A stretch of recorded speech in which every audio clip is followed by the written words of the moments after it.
Hi everyone. Today I am going to discuss next lecture of interview question of welding. इसके पहले हमने 130 question already discuss कर लिया है जो कि काफ़ी इंपॉर्टेंट क्वेश्चन है आपके इंटरव्यू के लिए। यहाँ पर हमने सीरीज़ स्टार्ट किया है वेल्डिंग का, तो हम लोग सबसे पहले वेल्डिंग को कवर करने वाले हैं। जैसे ही वेल्डिंग का हमारा कंप्लीट हो जाएगा, 1 से 2 लेक्चर में हम लोग वेल्डिंग कंप्लीट करने वाले हैं।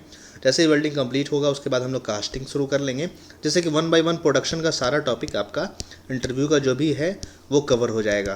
प्रोडक्शन कंप्लीट होते ही फिर हम लोग दूसरे सब्जेक्ट्स में इन कर जाएंगे, थर्मल में इन कर जाएंगे, जैसे कि 1 बाय 1 सारा आपका मैकेनिकल का जो भी इंटरव्यू क्वेश्चन है आपका कवर हो जाएगा, जिससे कि आप इंटरव्यू में अगर जाएंगे तो अच्छे मार्क्स वहाँ पर ऑब्टेन कर सकते हैं। जो भी क्वेश्चन हम लोग यहाँ पर कर रहे हैं वेल्डिंग का, उसका पीडीएफ मैं अटैच कर दिया हूँ। आप लोग चाहे तो उसको डाउनलोड कर सकते हैं। वहाँ पर आंसर, क्वेश्चन और प्लस आंसर दोनों वहाँ पर अवेलेबल है। जो भी यहाँ पर मैं आंसर बताता हूँ सेम आंसर वहाँ पर अवेलेबल है। आप चाहें तो उसको डाउनलोड करके उसको आप एक बार रिवीजन कर सकते हैं। वहाँ पर कुछ मिनिमम अमाउंट पे करना होगा और वहाँ पर वो डाउनलोड हो जाएगा। तो फर्स्ट क्वेश्चन शुरू करते हैं। फर्स्ट क्वेश्चन है, resistance welding is a type of fusion welding और नॉट। रेजिस्टेंस वेल्डिंग जो है वो फ्यूजन वेल्डिंग का टाइप है कि नहीं, ये आपको बताना है। तो बिकॉज ये स्टूडेंट थोड़ा कंफ्यूज होते हैं इसमें रेजिस्टेंस वेल्डिंग में।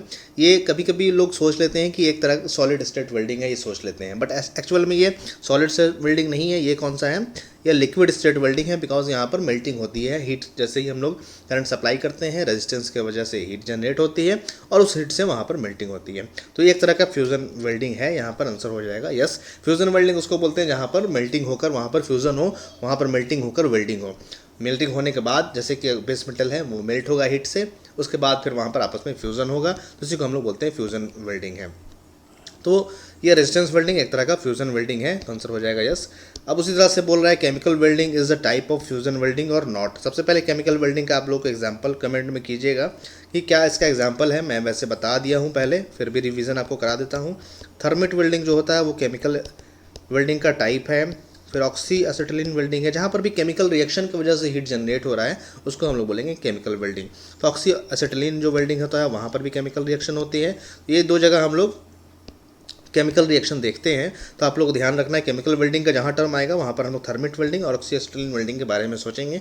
तो ये एक तरह का फ्यूजन वेल्डिंग है या नहीं ये पूछ रहा है, तो ये फ्यूजन वेल्डिंग है, इसका भी आंसर हो जाएगा yes. Chemical welding is also fusion welding.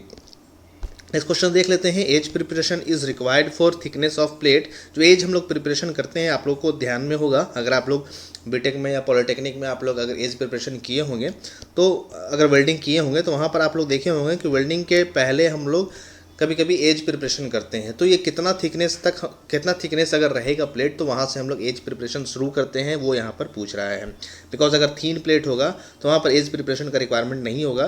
तो एज प्रिपरेशन जैसे ही 6 mm के एबव थिकनेस होता है वहाँ पर फिर हम लोग को एज प्रिपरेशन करते हैं। जैसे कि मान लीजिए ये प्लेट है, इसका थिकनेस ज़्यादा है, मान लेते हैं ये 10 mm का है थिकनेस, ये मतलब ये हाइट 10 mm का है। तो 2 प्लेट यहाँ पर ऐसे रखा हुआ है, तो यहाँ पर थोड़ा सा हम लोग को एज प्रिपरेशन यहाँ पर हम लोग को करना पड़ता है। वहाँ पर ज्वाइनिंग करने के लिए जैसा भी हमें रिक्वायरमेंट होता है उस केस में हम लोग वहाँ पर एज प्रिपरेशन करते हैं। तो वो थिकनेस पे डिपेंड करता है। हमारा थिकनेस अगर है तो सिंगल वी भी हम लोग बनाते हैं, ज़्यादा थिकनेस है तो डबल वी भी बनाते हैं, तो उसका भी एक लिमिट है। तो सबसे पहले क्वेश्चन क्या हो सकता है कि एज प्रिपरेशन कहाँ किस थिकनेस से रिक्वायरमेंट होता है, तो 6 mm के एबव रिक्वायरमेंट होता है। सिंगल वी एक बनता है, सिंगल वी बनने का मतलब सिर्फ ऊपर में जैसे मैंने बनाया वी शेप का आपको दिखेगा, ऐसे 2 प्लेट अगर आपस में रखा हुआ है ऐसे तो वी दिखने वाला है। तो सिंगल वी बनता है वो 6 mm से 16 mm तक बनता है। और डबल वी का रिक्वायरमेंट होता है, मतलब ऊपर भी ज़रूरत है नीचे भी ज़रूरत है, तो डबल वी का रिक्वायरमेंट होता है वो एबव 16 mm से रिक्वायरमेंट होता है। अगर प्लेट का थिकनेस 16 mm से ज़्यादा है तो डबल वी का रिक्वायरमेंट होता है, तो ये आपको ध्यान में रखना है। क्वेश्चन नंबर 4 है, application of resistance welding. Resistance welding का एप्लीकेशन कहाँ होता है, तो एप्लीकेशन रेजिस्टेंस वेल्डिंग का अगर मेटल प्लेट को हम लोग को ज्वाइनिंग करना है, या मेटल फर्नीचर हो गया, या एरोस्पेस हो गया उस केस में हम लोग, या ऑटोमोबाइल हो गया उस केस में हम लोग को रिक्वायरमेंट होता है।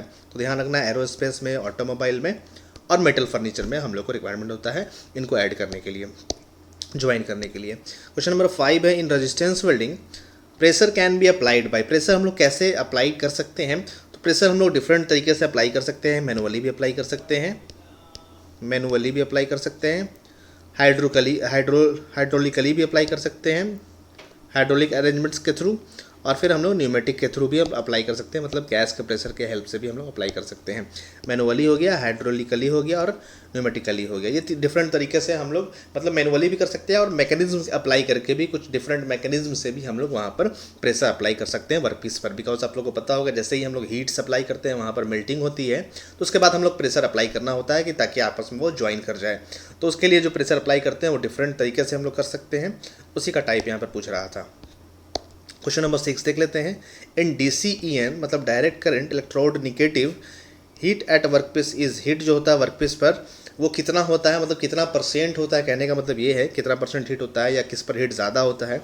तो ऑलरेडी ये क्वेश्चन में मैं डिस्कस किया हूँ। अगर वर्कपीस पॉजिटिव है और इलेक्ट्रोड निगेटिव है तो उस केस में मान लीजिए ऐसा मैं वर्कपीस रखा हूँ, यहाँ पर ज्वाइनिंग हो रही है, दो अलग अलग वर्कपीस है, ज्वाइनिंग ऐसे हो रही है, तो उस केस में ये पॉजिटिव है और ये निगेटिव है ऊपर वाला इलेक्ट्रोड, तो डायरेक्ट करंट इलेक्ट्रोड निगेटिव हो गया, जिसको हम लोग स्ट्रेट पोलरिटी भी बोलते हैं।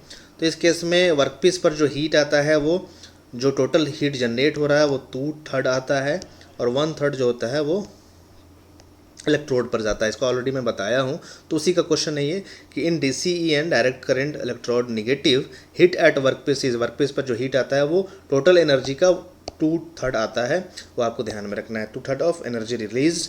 इससे रिलेटेड क्वेश्चन पूछ सकते हैं कि workpiece direct current electrode negative है तो वर्कपीस पर हीट ज़्यादा होगा या फिर इलेक्ट्रोड पे हीट ज़्यादा होगा, तो आपको बताना है वर्कपीस पे ज़्यादा होगा। अगर वो फिर पूछते हैं कि वर्कपीस पर कितना हीट आता है तो आपको बताना होगा 2/3 हीट वर्कपीस पर आता है। क्वेश्चन नंबर 7 देख लेते हैं। पोजीशन ऑफ वेल्डिंग, वेल्डिंग का पोजीशन बताना है। तो डिफरेंट पोजीशन में हम लोग वेल्डिंग करते हैं। सबसे पहले आपको हो गया फ्लैट पोजीशन। फ्लैट पोजीशन में क्या होता है, प्लेट हॉरिजॉन्टल पे रखा हुआ होता है, दोनों हॉरिजॉन्टल पे रखा होता है और डायरेक्टली हम लोग वहाँ पर वेल्डिंग कर लेते हैं, तो हो गया फ्लैट। उसके बाद होता है सेकंड हॉरिजॉन्टल। हॉरिजॉन्टल में कैसा होता है, प्लेट जो होता है वो इस शेप में रखा होता है ऐसे, और एक प्लेट नीचे में होता है, बीच में हम लोग वेल्डिंग करते हैं, उसको हम लोग बोलते हैं हॉरिजॉन्टल। मतलब उसका जो प्लेन होगा, जो वेल्डिंग का प्लेन होगा वो हॉरिजॉन्टल के पैरेलल होगा, बट प्लेट जो होगा वो वर्टिकल शेप में ऐसे रखा हुआ होगा, एक प्लेट ऐसे और एक प्लेट उसके ऊपर ऐसे करके रखा हुआ होगा, बीच में हम लोग वेल्डिंग करेंगे। और फ्लैट प्लेट ऐसा होता है, इस टाइप से रखा हुआ होता है। और उसी तरह से फिर हम लोग वर्टिकल में भी करते हैं, दो प्लेट को वर्टिकली हम लोग अरेंज करते हैं और फिर ओवर हेड वेल्डिंग भी करते हैं जैसा रिक्वायरमेंट होता है। तो ये डिफरेंट 4 पोजीशंस है। फ्लैट पोजीशन मीन्स प्लेट हमारा हॉरिजॉन्टल सरफेस पे रखा हुआ है। हॉरिजॉन्टल पोजीशन मतलब वो पैरेलली होगा प्लेट के, बट प्लेट ऐसा रखा हुआ होगा। वर्टिकल पोजीशन तो प्लेट ऐसा रखा हुआ होगा और वर्टिकली हम लोग वहाँ पर वेल्डिंग करेंगे, ऐसे वेल्डिंग करेंगे, इसमें ऐसे वेल्डिंग करेंगे, हॉरिजॉन्टल डायरेक्शन में वेल्डिंग करेंगे। और ओवरहेड वेल्डिंग मतलब अपने हेड से या फिर ग्रेविटी के अगेंस्ट में जो वेल्डिंग होगा वो ओवरहेड वेल्डिंग हो जाएगा, तो वो भी एक पोजीशन है। तो ये 4 पोजीशन आपको याद रखना है। क्वेश्चन नंबर 8 है, single V edge preparation is suitable for. जो सिंगल वी एज प्रिपरेशन होता है, जो हम लोग एज का प्रिपरेशन करते हैं, वो सुटेबल होता है कितना mm थिकनेस तक, अप टू, वही पूछ रहा है अप टू। तो आप लोगों को ऑलरेडी मैं अभी बताया, इसके जो 4th नंबर या 3rd नंबर क्वेश्चन था उसमें था एज प्रिपरेशन से रिलेटेड, तो उसमें बताया कि 16 mm तक हम लोग सिंगल वी का रिक्वायरमेंट होता है। सिंगल वी जो हम लोग एज का प्रिपरेशन करते हैं, जो आपको बता रहा था मैं यहाँ पर, सिंगल वी जो एक साइड से हम लोग करते हैं, यहाँ पर दोनों प्लेट यहाँ पर ज्वाइनिंग हो रहा है, गैप थोड़ा ज़्यादा दिखा दिया हूँ, आप लोग को वो कम समझना है। तो ये 16 mm से ज़्यादा, अगर 16 mm तक है तब वे सिंगल वी वैलिड है। अगर 16 से ज़्यादा जैसे होगा तो डबल वी हम लोग को करना पड़ेगा। तो वही इसका आंसर हो जाएगा 16 mm तक ये वैलिड है। Single V edge preparation is suitable up to 16 mm, 16 mm तक वैलिड है सिंगल वी। अगर डबल वी आ जाएगा तो फिर वो 16 mm से एबव हो जाएगा। क्वेश्चन नंबर 9 देख लेते हैं। डिफरेंट जोन इन फ्यूज़न वेल्डिंग। फ्यूज़न वेल्डिंग में कौन कौन सा जोन होता है, तो ऑलरेडी आपको पता है फ्यूज़न वेल्डिंग में सबसे पहले बीच में जो होता है वो मेल्टिंग पोर्शन होता है, जिसको हम लोग फ्यूज़न जोन बोलते हैं। उसके बाद में हीट इफेक्टेड जोन होता है, जो कि मेल्टिंग पोर्शन, जो मेल्टिंग लिक्विड है उससे इफेक्टेड होता है। और उसके बाद जो होता है बेस मेटल, जो अनइफेक्टेड जोन होता है। तो अगर आप लोगों को डायग्राम से मैं बताऊँ तो समझ लेना है, ऐसे अगर हम लोग प्लेट बनाते हैं,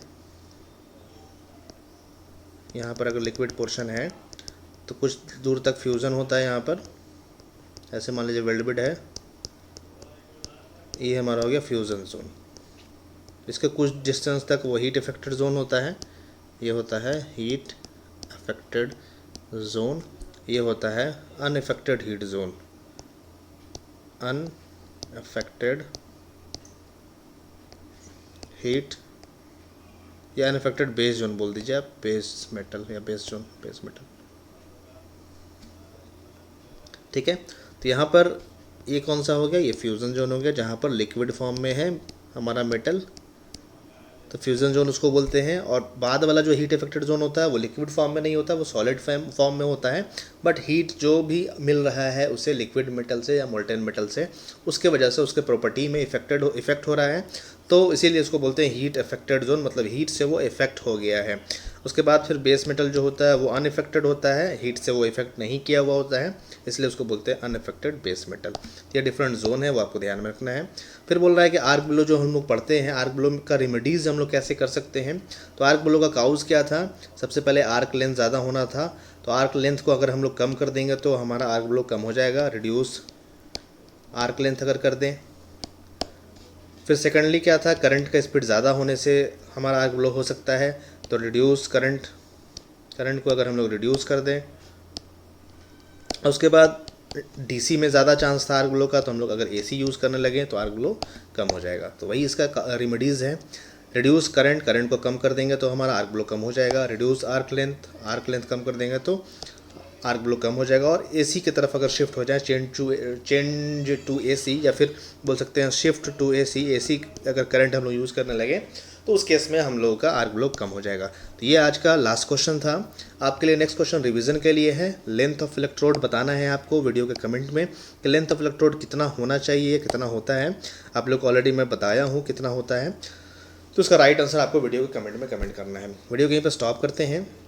वीडियो से रिलेटेड जो भी डाउट होगा किसी भी क्वेश्चन में तो आप वीडियो के कमेंट में पूछ सकते हैं। लेक्चर्स को देखिए, फ्रेंड सर्कल में शेयर कीजिए ताकि उनको भी इसका बेनिफिट हो जाए। और अगर आप लोगों को पीडीएफ चाहिए तो वीडियो का डिस्क्रिप्शन से डाउनलोड कर लीजिएगा, उसमें सारे क्वेश्चन अवेलेबल है, 150 क्वेश्चन, उसको अच्छे से पढ़िएगा, समझिएगा। वेल्डिंग का कोई भी क्वेश्चन जो होगा वो आपसे छूटेगा नहीं, वेल्डिंग का सारा क्वेश्चन जो होगा आपका 100% कवर हो जाएगा अगर आप लोग ये लेक्चर्स देख लेते हैं तो यहीं पर स्टॉप करते हैं। Thank you so much. Video को देखने के बाद लाइक और शेयर ज़रूर कीजिएगा और चैनल को सब्सक्राइब भी कर दीजिएगा। और कुछ भी क्वेश्चन हुआ तो आप टेलीग्राम पे भी ज्वाइन करके पूछ सकते हैं, फेसबुक पेज पे भी पूछ सकते हैं। Thank you so much.